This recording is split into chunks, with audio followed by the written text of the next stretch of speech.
Уникальная формула таблеток Пардифен действует комплексно при головной боли, боли в суставах, воспалении и простуде. Пардифен. Не дай боли ни одного шанса.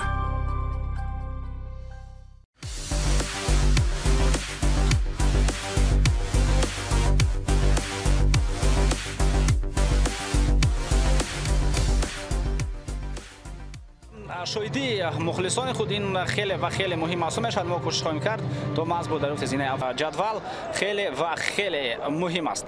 توجه میکنیم به هیئت منتخب تاجیکستان پنجگانه چهارگانه که انتخاب میکند پیرو وایدوف برای میدان وارد نمودند. هیئت دسته ما باز بهتر بازی کند چون فوتبال و فوتزال باشد چین فلسطین و هندوستان را بازیشون خیلی جالب بود. اینجا ضربه به طرف دروازه باز فیصل کروزم اولین بار در بازی به میدان وارد شد. ضربه نوبتی فیصل سردارов حرکت‌های به خط هجوم توسط کنار ادامه دارد. خیلی خوب ضربه به طرف دروازه و خیلی خوب خیلی عالی و اگر هجوم نوبتی میان با این خوفناک در نیمه دوم همین است. توجه میکنیم به هجوم خیلی خوب ضربه به طرف دروازه اجرا میگردد. بهترین وضعیت پاس به کنار نکروز علی محمدوف بهترین وضعیت گل زدن را فراهم آورد برای محمد. تیر دروازه رسیدند. ضربه های واقعا نشان است و اکنون گل دوستان ارجمند. فیصل سردارov کاری خود را کرد. مؤلف عزیز باشد فیروز بکمرادوف می شود دروازه‌بان.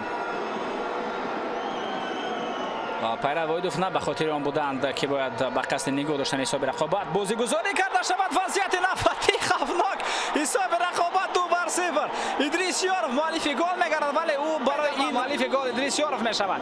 متوجه میشویم ولی در همین جای گرفتیم تو برو گرفتیم به حمله می رویم. ضربه به طرف دروازه و گل. کامران علیف به خطا این حالت را با گل انجام داد. اکنون صفر شادی و نشاط مخلصان رو هر دو کنار نیست.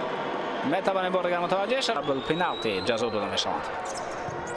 پس با کنار اینجا دروازه چنین هستند.